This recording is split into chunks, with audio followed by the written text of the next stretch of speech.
everyone, welcome to another episode of Duvet Diaries, and I have a guest I'm really excited to introduce. I just feel like I'm going to say his name first. This is Kwaane. Hi guys. Also known as Silver Surfer, and if you're watching the visuals, you can see that he's got the littest hair that I think is about, and yeah, show the people them.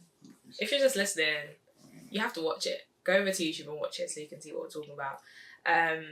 But I'm really excited to have you on here, so thank you for coming along. Thanks for having me. And I feel like I'm so excited for today's conversation. I feel like we have a lot to talk about and enough to dive in. Yeah. How are you feeling? Tired. It's a long journey here. Train strikes. I support the train strikes, you know what I'm saying? Train strikes, we're in London, but yeah. We support them. We need to have national unionized strikes across the board. But at the same time, it's inconvenient. They are inconvenient. But that's the point of it. But that's the point. You so have to you know feel what I'm saying? Inconvenience. I support the fact that I got inconvenienced, although I did get inconvenienced. So yeah, no, I know that. But I'm here. We're here. You're here. We made it. We made it. It's been a long week. It's been a long week. It's been a long month. Yeah. A lot of travelling up and down. It's been on a lot of trains. But kind of happy for the next season to begin. Amazing. Yeah. Been on a lot of trains, and you've also been on another sort of mode of transport that people might not be as particularly familiar with, but I am. It's on wheels. Okay. See what I'm doing there? Okay. You see what I'm doing there? Nice little transition. For a minute, I was like, what transport have I been on recently? What transport? Kwaane's a skater. I am a skater. I'm many things. You're many things, yeah. A skater is one of them. A skater is one of them. Do you want to start with that? Yeah, I do want to start with that. What part do you want to start with? Because we haven't really spoken about this. Yeah, I want to start with how you even got into it. Because I feel like the skating community, I always look from the outside in, I'm like, you guys are lit, and this is so cool, and it's a whole community in itself. Yeah. And I think from that, I think it's amazing how people kind of branch into different things and take different things from it to kind of, go with what it is they're doing, whether that is content or, fashion or whatever the case may be, how they kind of like utilize it and, go down different avenues. But I just want to start with how you got into it. Yeah, how you even got into it. Was it something that you kind of thought about, when you were a child and you're like, this is actually kind of full circle? So it's definitely a full circle type of moment. My mum used to take me skating when I was a kid. And when you say skating, are you referring to roller skates, or are you referring to like skateboard or roller skates? Okay. Roller skates. I've tried to do skateboards. Skateboards never really stuck with me. Right. I've tried to do kind of just in general. I've tried to do a lot of hobbies like karate. I definitely yeah. So I used to just do a lot of things and try out them. Another one people may know me for this, and this is where it's like people who know me who don't know me is yo-yo. Yeah, so no way. If you scroll on my page, you'll see my yo-yo videos. I'm really good at yo-yo, but I just I've never really posted about it as much as I do like skating and stuff, because there's a whole reason for that, and I've kind of realised that through skating. Right. But anyway, back to where I started. So I did go skating as a kid. Okay. Had skates, but it was a thing where if I wasn't going with my parents and my family, I wasn't going. I wasn't like part of the community. So even back then you were aware of the community with it? No, that's what I'm saying. I was unaware of it. Because I'm thinking about skating as a child. I used to skate as a child, but it was just like I was playing out. Yeah. So so obviously there was a community there that even I would have been on the cusp of, because when I was going to all these events, I've now come to realise that these were hosted by like certain people within the skate community, right? Yeah. That were skating for like 20 plus years. There's really people involved, and obviously I'm from Tottenham.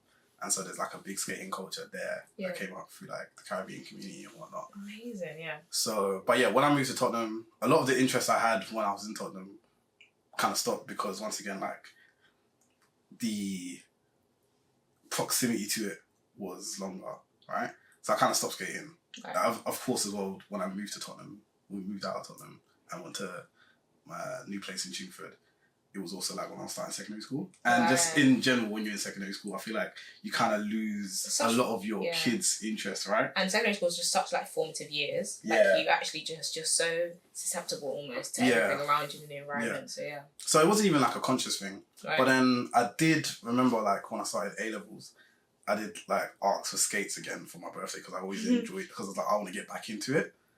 And I was still skating a little bit. I was skating, but once again, it was mainly me by myself. I was only skating around my area, and I was just skating like whenever I wanted to just like go outside and skate for a little bit. Right. So especially when it comes to like me as like learning to skate, when people ask me, I can never really give a definitive time because even when I got back into it, which is what I'll get into next, which is when I got back into it, I already had a lot of the fundamentals down because I used to skate. Right. Alright. Anyway, so those skates kind of went with me to uni. I'd skate around by myself once again, but touch and go, like coming like when, as and when, however what. But how I got into skating and kind of where I'm at now in terms of like being a skater as opposed to just someone who does skate and like being involved in the community aspects of stuff, that definitely came up around 2021. Right. So there was some event that used to happen just before lockdown, actually, I went to once. Trying to remember its name. Can't remember.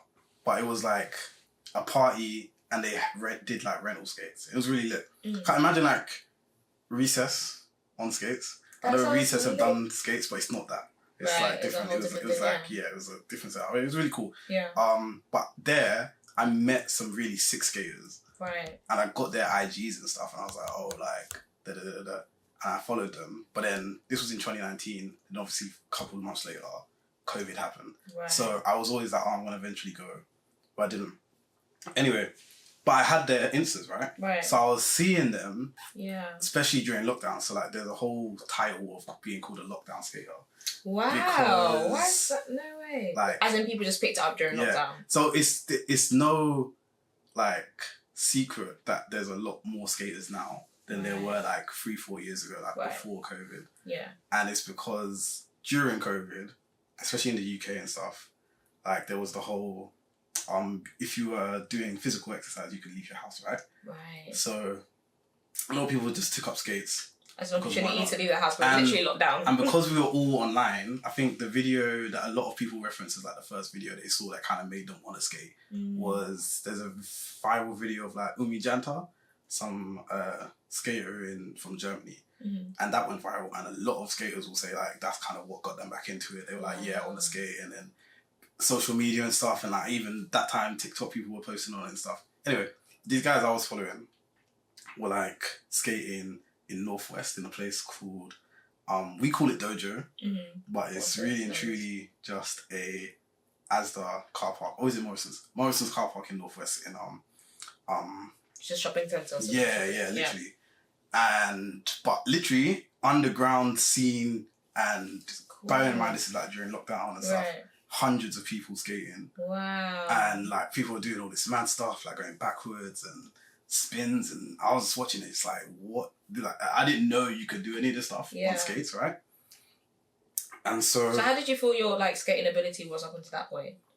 It was just something I just thought I could skate. Like I was like, if I ever went to a roller rink, if anyone did like a skate birthday party, I knew I was like, I could go backwards. Yeah, that was like my little party trick. It was like, oh, Kwaane's a good skater. Right. Even now, it's funny because looking back at that point, it's like I was like very much in the beginner aspects, but obviously it's all frame of reference, right? Anyway, then so 2020 passed. I didn't go skating because like I had a very strict COVID, especially with like my parents and stuff. Yeah, being like they're both vulnerable. Not vulnerable, but they were both like key workers. So it was a thing where like if I went out and like one of them caught COVID, it was always a thing. It was like I didn't want to affect like their work and stuff. So I kind of left it but it wasn't until 2021 that I finally, I think where things really got loose. Yeah, and everyone was actually back outside. When I finally like actually got it, and the first thing I did was like go skating, and I went to Bethnal Green for, it was like April bank holiday for like a it was like a link up or a meet up and stuff, and I was just there and I was like watching, like... You're just like there, like eyes wide, like, this is amazing. Literally, like I remember the moment I fell in love with it. Oh, it was like when I first saw a speed skate and I was just like... So is that when they're going like super fast on the road, like trying to like match the speed of cars? Nah, so a speed skate is like when we're at a rink or at an event, it's a very London thing. And it's, you get all the beginners and all the newbies off the rink and it's like, this is only for people that know what they're actually on. Know what they're doing. And as well, as I said, the big London flex is being able to go backwards. Right. And there was a difference between how I was going backwards. Why is that specific to London?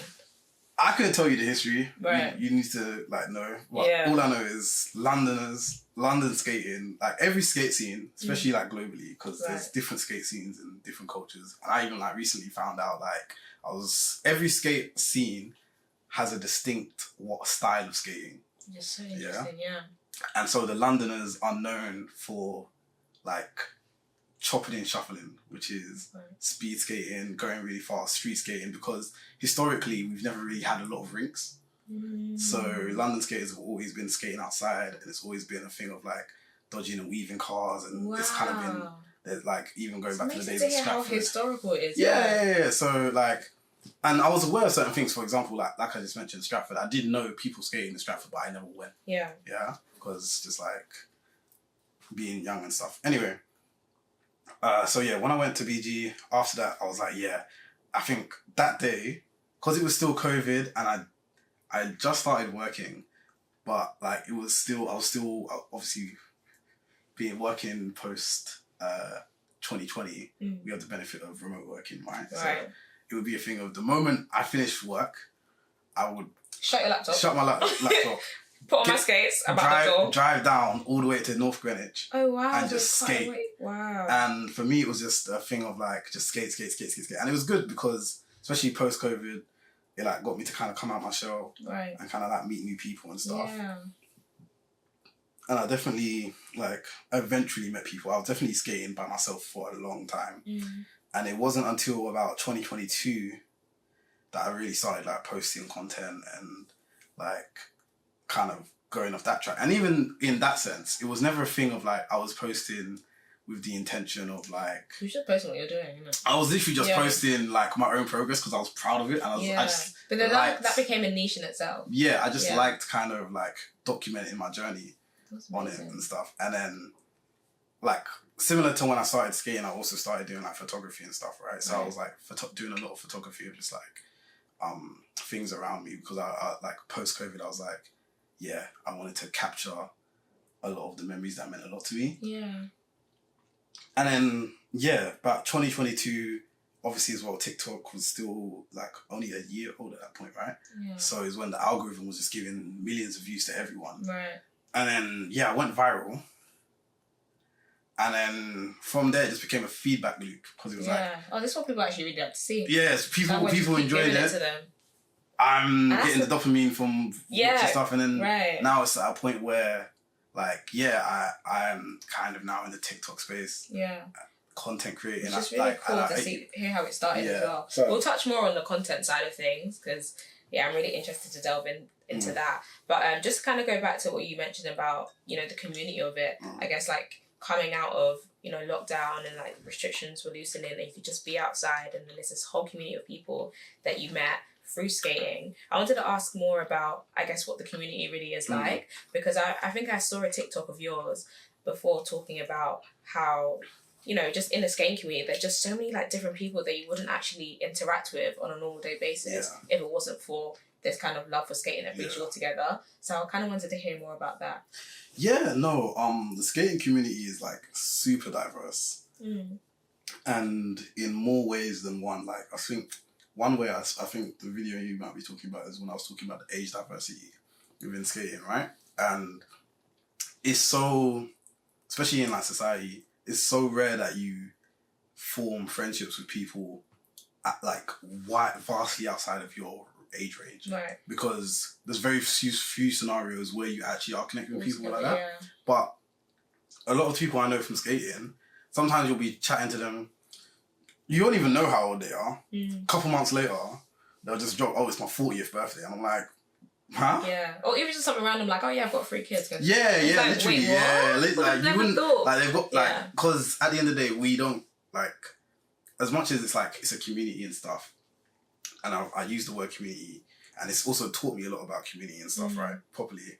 Because there's aspects to it where it's like, it is cool in the fact of like, we kind of look after each other, we're aware of like people's lives and stuff. People within that form their own independent friendships, right? But then at the same time, there's also aspects where it's like, you also are still strangers with 90% of these people. So, yeah, sometimes you might be chatting and it's just like, oh yeah, like, I've got 3 kids. Oh yeah, like, this is, like, I live in all the way here. When you're just assuming that everyone's kind of living similar lives to you, right?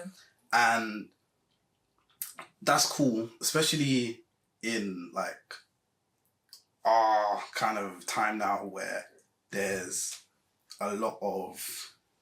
People always talk about third space. I talk about third spaces a lot. Right.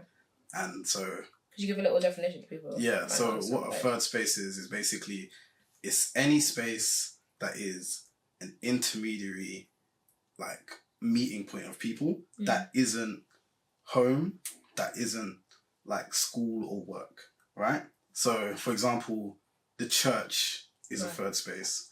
What else would be a third space? Like any social activities you do, right? Like hobbies. Parks, libraries, places where people who aren't necessarily connected are able to share, right? So for a lot of people, like gym is a third space. Right. So like I keep talking about COVID. Anyway, but it's a really good like example and of it's just such like a big moment in time. It's hard to kind of neglect or ignore. But like for example, during COVID, a lot of the gym heads were really like lost without the ability to go gym. Right. And of course, one aspect of that was like the physical health aspect of where it's like, if you're someone who goes gym, you want to go gym. But it's also, there's the aspect of just that being around other people and being around like socializing people, that is a community of itself, right? And so not having access to that, because it's not seen as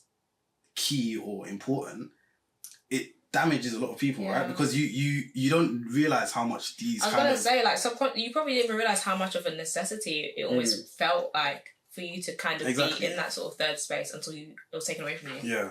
And even especially now where, like, for example, with remote working and, like, other things where it is, like, good, it was also kind of moving... Technically, even a first space is now getting lost because, like, if you're not leaving your house, if you work from home, your family all lives together, and you don't really have any hobbies. 90% of the time, you probably wouldn't leave your house, right? And so you've now become a very individualistic person in what is a grand and like larger society, right? And so going all the way back to how that divergence of what third spaces are, it is cool that like you are able to have this diversity, but it is also something I always point out where as much as I am connected to these people through our shared hobby, it does not mean that we all share the same values. Right. Right? And so... Speak on it. This is where like tolerance and kind of finding middle grounds are important. Right. But everywhere... Nothing exists within a vacuum. And so even communities that do have more diversity and probably do have like very positive factors about it, there's still aspects that reflect the bad parts of society, right? Right. Because all it takes is one bad seed to like kind of negatively impact everywhere. So for example, recently, a lot of problems have been happening within the skate community and people are tying it down to like age. For example, there's been a lot of younger people coming in, and even the types of people that are coming in. I can't really speak on it because I haven't been skating as much recently, so I'm not too aware, so I don't want to like say anything like astray. But what I will say is it's not surprising to me because the larger community gets, the more like the less fringe it becomes, the more people are invited, and therefore the more of society's face actually shows itself. Yeah, it becomes a reflection of what actually society looks like. Like there's people, like there's always going to be misogyny in societies. There's always going to be misogyny in communities. There's always going to be racism in communities. There's always going to be homophobia in communities and stuff like that, because these things exist. Yeah. They don't forming a community doesn't remove those things from them.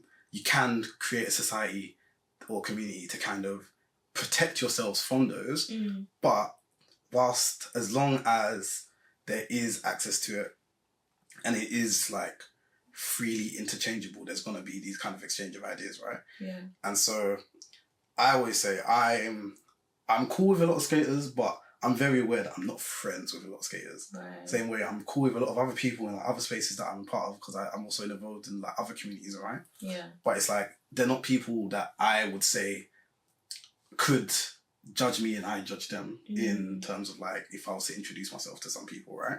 Because like I said, for some of these people, they are genuinely strangers. I know their name, I know their IG account, I know where they skate, but could not tell you anything after that. I don't know their ages, don't know who they live with, don't know how they go about their lives, what they do for work more times, because it doesn't really impact me and I don't need to. It is cool because I don't need to know that, but at the same time, like, it is something you need to be aware of. Yeah, no, definitely. And so recently I have had like people in like my social, so it's funny because I've had people on my TikTok and like Instagram be like, oh yeah, I want to get into skating but I'm scared because I'm anxious and or like I'm scared because I'm like this demographic and I don't know if I'll feel welcome. And I always say to people, I'm like, there will be people for you in the community, because I genuinely do feel like for the most part it has benefited me. Yeah. But I've also like, especially like in terms of like as someone who has anxiety and stuff, it definitely gave me a way to kind of be more like social and like encourage me to interact with more people and stuff. Yeah. But I'm not going to be someone who is like naive and say, oh yeah, come here, it's all lovey-dovey, like everyone's lovely, you're not going to have any problems, because like people do have issues in the society and like in the communities, and like it does impact people's lives, right? But for me, mostly, I just say you need to know why you're doing it, especially because it is a hobby. As long as your core is that you're skating because you want to skate and not because you want to like, you just want to be a part of the culture and you just want to be a part of the hype and stuff, right? Like, there's aspects. I don't necessarily think it's wrong to just want to be a part of something. Like, that's fine. Like, and people in society, everyone's always longing to be a part of something. Yeah, because I think trial and error is how you find out if you like something. Until you become someone that likes something, you're just someone that's interested in something, right? Right. But there is an aspect to it where it's like people just want to be involved to just be involved. You know what I'm saying? If there's no underlying aspect of like you want to improve and you want to like make yourself better and you want to like really like you enjoy it for what it is, you're never gonna have a good time. Yeah. Because then it becomes a social aspect, right? Right. And so for me, I'm a skater who skates by myself first, but then I'll come into the community, meet people, host like, and be interacting with them and stuff, right? Yeah. So yeah. Anyway, get skates, guys. Still really, do it. A really fun hobby. And I can teach you how to skate. Period. I can teach you. I got my tricks. Yeah. No, that's really interesting. And I obviously wanted to touch more on sort of the kind of content creation space. I always refer to you as the content king because you're so consistent. I genuinely think you're so consistent on TikTok, and you post all the time. You always have like different ideas and different videos. I saw you in Atlanta, and the content you made was fantastic.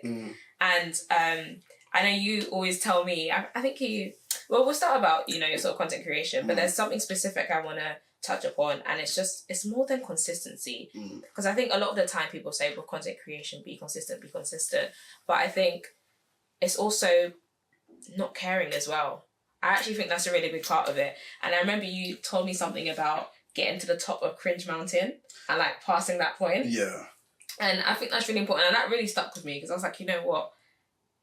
I really appreciated that and it was really necessary. But I wanted you to talk more about, I guess, sort of your journey of content creation, because you didn't actually go into it thinking, I'm going to do all of this and gain this following. Yeah. You're actually just documenting your skating journey. Yeah, it is. Okay, so the content creation thing, and like you mentioned a lot of things like consistency and all that stuff. And it's like anytime someone mentions consistency, I'm like, I genuinely aren't that consistent. I need to be. Especially, I think there was a point where I was. I remember there was a point where I was like literally like every day I was posting like 3 videos a day, which is so good. But that probably helped propel you to where you are. As a numerical value, yeah. But at the same time, there's also an aspect of like quality control, right? Of course. And so, kind of putting out content. I think short form is a really cool content space because it allows people that don't have the kind of not attention span, but like just like the what's it called, the mental bandwidth or like space basically, capacity, that's the word I'm looking for, the mental capacity to make long YouTube videos, right? Because it does feel like a bit of a daunting experience, even for me personally. I've like, it's funny because I can so see you having one, which is the TikTok, if not for TikTok, I don't think I would be a content creator at this moment in time. Right. TikTok made it easy for me to get into content. I'm not accessible. I think because I was editing on my phone. I was shooting on my phone, editing on my phone, and posting all within an hour. Yeah. Right? So whilst you can make videos very quickly, you get the feedback of making stuff. And like even other content creators always say like, people always want to talk about, I want to do YouTube, I want to do this, I want to do that, I want to do this. And they get stuck in the, like, I want to phase of just thinking about what it is they want to do and how they want to make it. And then they start thinking about, it's got to look like this, and I need to have this as my logo, and I need to have that my thumbnail needs to be this. And they're thinking about all the things that happen post-production. Right. When really and truly, go back on anyone's page, their first video is not good. Yeah. It's like the quality control happens over time. Like you see a visual and like content increase over time because you get more. It's a skill, like anything. It's just something you need to do. You practice your craft. When I say the cringe mountain, it's because there's an aspect of, as much as we all say the internet's fake and it's not real. Yeah. Especially social media, and for example, another reason why TikTok was helpful to me is because, for example, like Instagram, everyone you follow and follows you are most likely people you've interacted with in some capacity, like in your day to day. So you are aware that this person has an idea about you. Right. And the moment you post, they're going to be thinking what you think when you see someone else post, which is, do I actually like this? This person's trying something different. And like, we do it a lot. We subconsciously judge, and then that same judgment is what we impose on ourselves. Right. Yeah? When I posted to TikTok, I was posting to 0 people. I was just posting to post because I was like, I'm just using this as a page to archive my videos, right? Because I didn't have enough storage for all the videos I was filming. So I was like, I need to post them somewhere. But that means you were just super carefree. But I was super carefree because there were no eyes on me. Right? And from that, not only was I able to just get into the like aspect of me posting and being like, not making it a big deal of, I need to check this and I need to look good because this person might see it. I was just posting for me and what I wanted to see. Which is the way to do it. I was able to kind of get over that big like mountain which feels like, I need to press the post button, which is really simple in the end of it. But then from that, the algorithm then dictates what community you're part of. And then the people that want to see your stuff find it, right? Yeah. And like, I'm not even the best at TikTok personally. I'm still like learning right now. We don't do that. No, I'm not. I don't think. I'm not. It's true. I'm definitely still learning. Like, I think, and I'm always trying to improve my content. And even now, like, even as a content creator, I'm getting to a point now where I'm like, do I even want to be a content creator, or do I want to be someone that is putting out like actual projects? Right. You know what I'm saying? Because now, like, with like the aspects of what I'm doing in terms of like photography and videography and all of these stuff where I'm making projects, it feels different to just like limiting it to what a content creator does, right? Or rather, content creation just feels like a title to just like encapsulate what it means to just produce something on the net. But I think that's the thing. I think it's just a definition of it has got a bit lost, because essentially a content creator is creating content. Yeah. You know, but I think we just linked that with social media because we saw that success. But like, would you call an artist a content creator? Like a music artist? Music artist, painter, visual artist. Would you call them a content creator? Because part of what they're doing, they are making content, but their art is the priority, right? They're just using the content as a way. But sometimes they're not the ones creating the content. What they're creating is sometimes they're not, but yeah. Most people, like, they are creating the art. They're also making their content for it, right? Right. But they're using the content as a medium to get people to see what they actually want to see. Yeah. Right. And so that's kind of where it fell into. It was like, for example, like me, even in that sense, is like I was a skater posting my skating videos, which then turned me into a skating content creator, right? Which isn't the same thing, yeah. Because I didn't want to really, and even now sometimes, like, as much as I post skating videos, I don't like the idea of being a skating content creator. What do you like about it? Because it just kind of limits you into a box. Do you feel like you're in a box? I was gonna say, it limits you into a box, and it kind of creates this thing where people see you as that one thing, right? Yeah, and like even some of the brands that come up to me, they're like, "Oh yeah, we want you to do skating stuff." And it's like, it would be cool for people to realize that, like, I do stuff. Like, for me right now, especially, I'm trying to get more of like my photography work and my videography work, because that's what I want to actually like push right now. Where it's like that's kind of where I want people to see. So I'm kind of making a transition from like making skating content and kind of conversational content to like more now like posting work and posting like vlogs and stuff. Because for me personally, I want people to see me as me and all that I do, as opposed to just like, I'm Kwaane, I'm the Silver Surfer, I skate. Right. You know what I mean? Which is sick. But I think, I think that just comes with sometimes more popularity. I feel like a lot of the time you see, you know, content creators who are posting in one niche, for example, but then as they gain so much traction, then people then people buy into them. But until they've, you know, accumulated this audience that like this specific niche, then it's hard for them to almost... I mean, you can do... Like, people do that. They branch out from the get-go. But then it's hard for there to be... I think people are always looking for something to buy into. Yeah. So, first of all, they might buy into your activity, your action. Yeah. And then after that, they actually, like... You know what? I was watching this person just for skating, but he did a video one time and he was talking about topics I actually care about. Yeah. I'm gonna watch him for him. Yeah. You know, so it just sometimes it happens organically. And that's where it's like on a wider scale, building a community and stuff, right? Right. But yeah, so that is like, there's no right way to do content, and it's kind of what I'm saying, right? Like, I'm still learning. I'm still figuring out what it is I want to do in the social media, digital space, and as well, I feel like. Sometimes I feel like I should have more followers, I should have more engagement. But then sometimes I realise I've been making content for just under 2 years now, or just over 2 years now. Sorry, yeah. No, it is just under 2 years, because it was like 2022 that I started making content. Yeah, so I've started making content seriously since like 2022. It's 2023 now. TikTok as an app launched in 2020. So 3 years in, having 17k, it's crazy that I talk about that and think that's like small. Yeah. And it is crazy. It is a lot. And it is a crazy aspect of things. Especially when you didn't go into it with the intention of doing it. Yeah, exactly. Doing that. So it's just that now, because it's a thing where it's like I do want to kind of improve it, it's like seeing it as a tool and seeing it as a medium. Right. But I also do feel as though we are also, a lot of times, we do buy into a social media trap. And this is something I've realised, and this is where it's like, I'm now trying to use social media for what it kind of is meant to be used for, which is as a platform to basically widen the scope of what you do in real life. As opposed to what?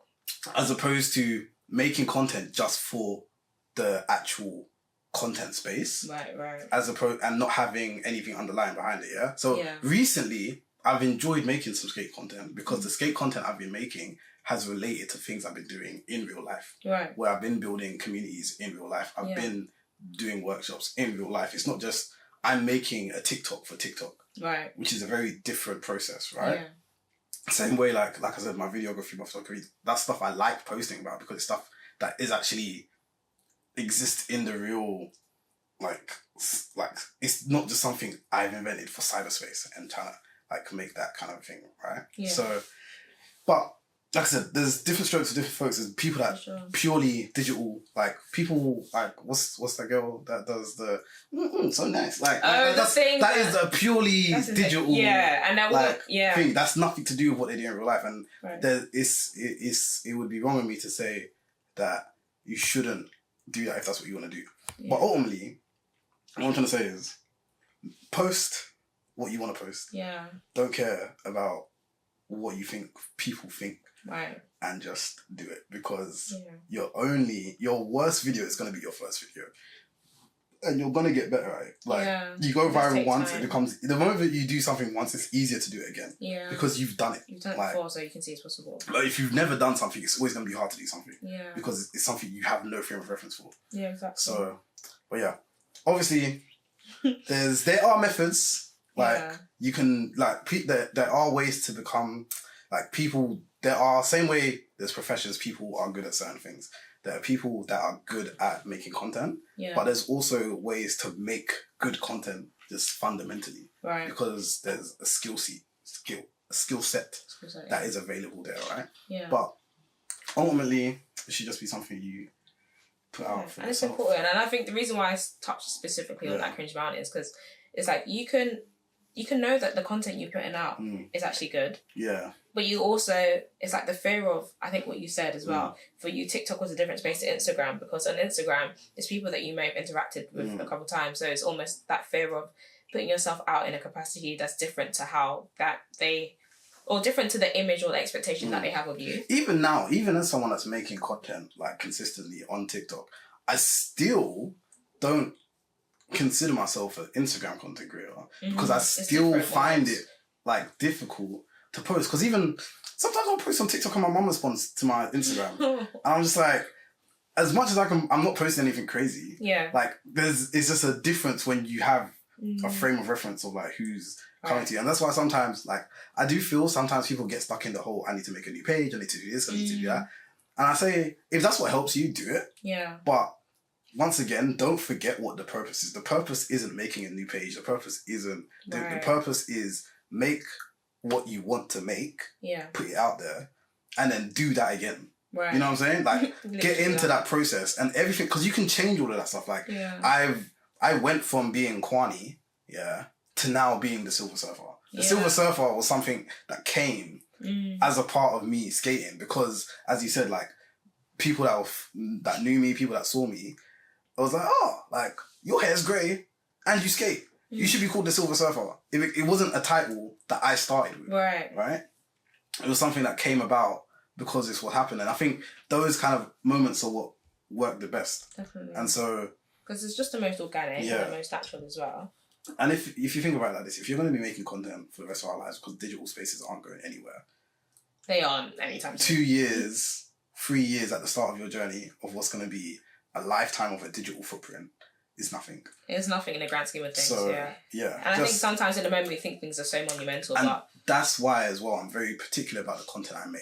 Right. Because certain people just make content to just make content, right? And that's where you get a lot of these samey, like, talking points and, like, all these viral moments that are just things that don't, personally, I feel like they don't contribute a lot to like wider conversations and wider meaning, because that's not something I'm interested in. Yeah, same. And so when I say some people get over cringe chill, and then decide that they don't even want to be related to real, like they completely detach themselves from reality, and I think that's a very dangerous position where you're now making stuff without realizing the impact that you have on people, on the side. Because if everyone just thinks individually, it's like, oh, I'm just sharing my opinion.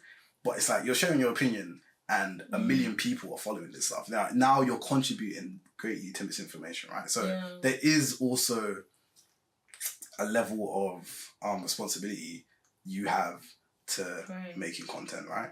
But everyone sees it differently. There's no regulation on any of this stuff, so hey man, just post what you want to post. Post what you want to post. Yeah, it is what it is. Yeah. No, amazing. So for example, like this, like when you hit me up for this, I was like, oh, this is sick. Oh, so it makes sense. Appreciate like, you. yeah, because I know you've been trying to like get into content properly, and like, and I've been seeing the improvement. Oh, thanks. Yeah, man. I appreciate that. Sick. Oh, he's gassing me up, guys. Yeah. Amazing. Well, getting towards the towards the end of this episode actually. And in every episode, I like to give people diary prompts because obviously we're over here on Duvet Diaries. Yeah. So I'm gonna read out say the first diary prompt, and you can either repeat it after me, but essentially I just want you to finish the sentence with how you would do it.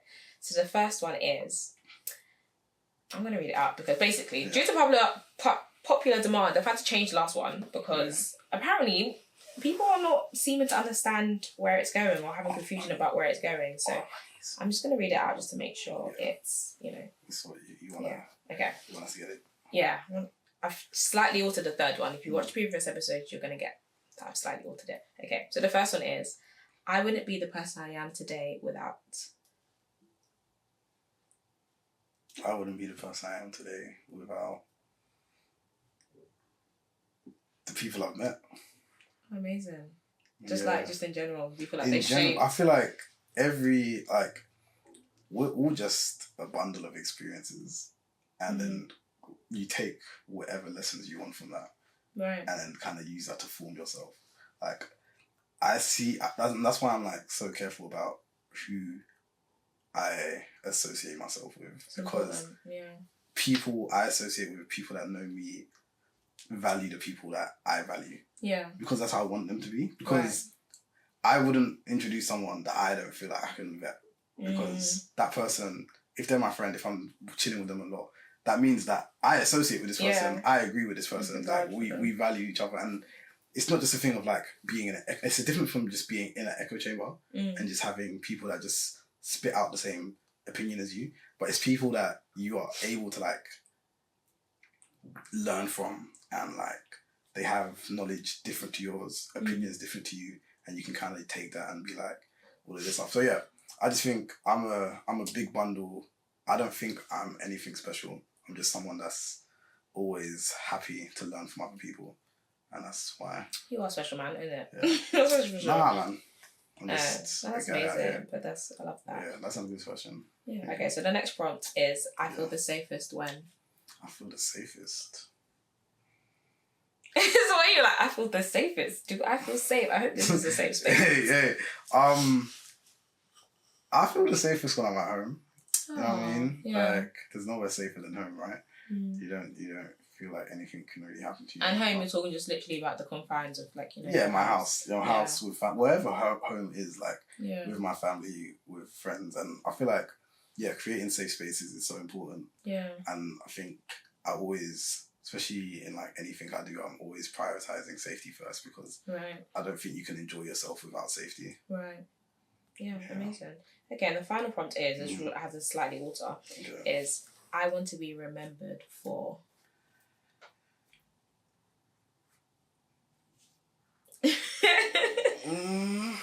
I don't really want to be remembered. I don't know. Remembered? I don't. Let's unpack that. Why don't you remember? I don't know. Like, I feel like this is like, this is like a whole nother conversation in itself, right? But like,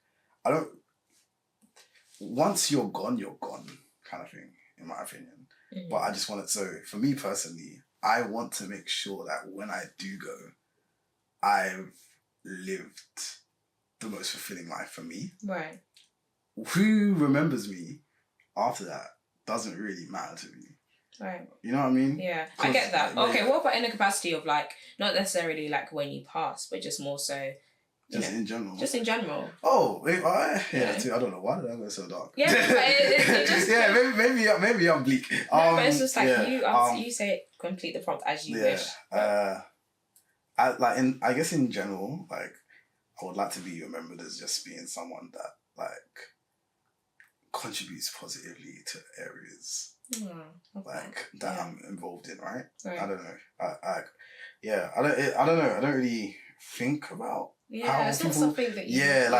it's, I don't know. I don't want to have to be in a place where I'm thinking about people's opinions on me. Yeah, I'm very much like, take me as I am and kind of... And but at the same time, I don't ever want to be a person that is making people feel uncomfortable. Yeah. Making people feel weird. I want to be someone that like people are happy to invite to places and people that like are happy to kind of conversate with. So as long as people remember me as someone that is a net positive. Yeah, net positive. We need more of that. You just need especially we need more men. And I like. I would have loved to talk about masculinity. I would love to have you back. Yeah, I would love to have you back. You're just like me, chatty patty. I'm here for it. That's a whole. I was like, you know what? We need to do. We're never gonna open that right now. A whole bag of worms. A whole episode, manosphere, all of it. The manosphere. Yeah, that's a whole incel culture for sure. Definitely. We're gonna have him back. Guys. Definitely. Need that. I've already booked myself another booking. Yeah, no, period. Yeah, even say like. I love that. Okay, and the final part of the episode is if you were to write a diary entry to a past version of you, it could be you a couple of years ago, it could be you as a kid, it could be you just before you joined the skating community, whatever the case may be. What would you say to yourself? Just keep trying new things, man.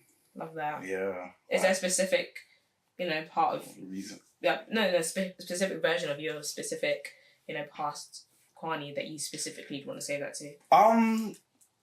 All of them. I feel like the one thing I regret, like I don't have regrets at all. But like anytime I like speak to younger people or speak to like people that maybe are like who want to do stuff. Right. I'm very much of a thing of like you don't learn until you fail. And so the way you fail is by doing new things. Right? And so the more you get adjusted to failure, the quicker you learn. And so the earlier you try new things, the more you learn about yourself, the more you learn about things you want to enjoy, and the more you're able to find yourself. So like, for example, everything I do now, I wish I'd done it 2-3 years ago. I wish I started it earlier. Yeah. Because as you get older, your time becomes more sacred, more scarce. There's other things, you got more responsibility. Right. And so you're able to try things less. And I think a lot of people, they stop trying things. And that's kind of where, like, I don't know, personally, I feel like when you stop trying to like better yourself and stop trying to like improve and stop trying to do all of that. It's kind of when you become miserable. Because life just becomes mundane. Yeah. If there's nothing new, you become a bit complacent as well. Just it becomes complacent, right? Predicament, yeah. So you should always have an active role in your life. Love that. Yeah. Kwaane just dropping gems all this episode. I hope you guys taking notes. I'll go get my own podcast. Like, you know what? I'm the new host, so yeah. Bye, this guys. Is Duvet Diaries. I'm here with Elizabeth, and she's been a great guest. Subscribe to my YouTube channel. Anyway, but yeah. No, I love that. Well, yeah, no, I want you to, kind of tell people where they can find you. I'm very lucky that all of my ats are my name. We love that. Yeah. We actually love to see it. At Kwaane, which is actually how you spell my name. I am not Ghanaian. Contrary to popular belief. But yeah, KWAANE. And you'll find me on all platforms. Oh, it's so refreshing to be able to say that, isn't it? It's so sick. except I guess it's X now. That's the one platform that I can't get my name on, and it's annoyed me from life. But I also don't like Twitter, so it's the one social media you won't find me on. I'm only there to buy tickets to events. Right, because people want to be bulk buying, and then you have to find resellers. Hey man, scalpers are the worst. Gosh, everyone's just out here hustling. Literally. But no, find him out, find his, vids and his content, and support him on his journey. Yeah, once again, thanks for having me, Elizabeth. Thanks for being here. As I've said, you're great. It's been cool seeing you, because you've definitely tried. I've seen you, even though we've barely even spoken as people, but you've always invited me to stuff, and you've always tried to include me, and you're also just as a general supporter on the content stuff I do. So I rate it. Yeah, I'm here for your content. I feel like we always have to just kind of support each other. Yeah, man. And just, show love. So that's what I'm about. To see you continue. Oh, thank you. Well, thanks for coming. And that's it. Thanks, guys, for listening. Thanks for watching the visuals. And yes, we'll see you. Well, I'll see you in the next episode, but he will be on another episode. I feel it. Season 2, I'll shout you. Season 2, come through, man. Thanks, guys. We're gonna do it on skates. I'm gonna get Liz with skates. Imagine. Have you skated yet? Well, I've only done it as a kid. Like, I had like these cute little brats. You haven't been flippers yet, have you? Where? Flippers. No. Oh, that's like, you know the rink where Kate and Arda was at? Oh my gosh, no way, that's what it's called. Yeah, flippers. It's in West London. I mean, how much longer are you in London for? But we could go. I'm here, there, and everywhere. But there's also a really good one in Manchester. Oh really? Actually, is it really good? I don't know about that. But it's like a big one. I don't know. I think it would be a bit intimidating. Well, the skates I had are the four, the inlines, the one in the line. So I'm gonna have to learn how to do the 1, 2, 3, 4 skates. However, I need to get one as an adult. I had these purple brats one. That one, my thing. I used to run round my, I guess, estate and knock on people's doors you playing out with skates. But yeah, I haven't done it as an adult, so I might have to you might need to teach me. Yeah. Yeah, cool. I'll get a lesson in. Anyway. It's sick. Well, thanks guys. Save your memory card.